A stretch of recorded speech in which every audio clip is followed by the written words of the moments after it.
Hello everyone and welcome back to another video from Gameplay Classic. In this video, I'm going to show you how to download and install the Guilty Gear Strive game on your PC. So let's get started right away.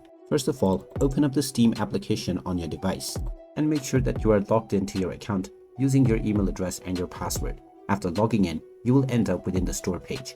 From here, go ahead and click on the search box and then type in Guilty Gear Strive and start your search.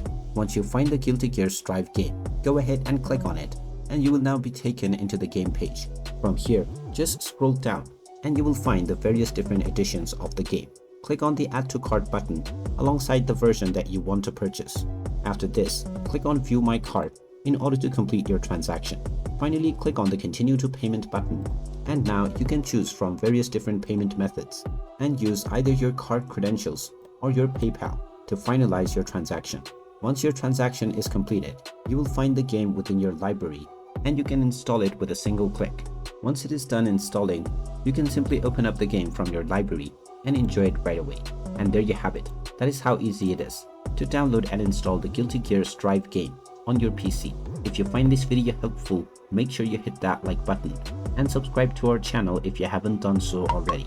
Also ring that notification bell to never miss another update from us. Thank you for watching and I will see you again in the next video.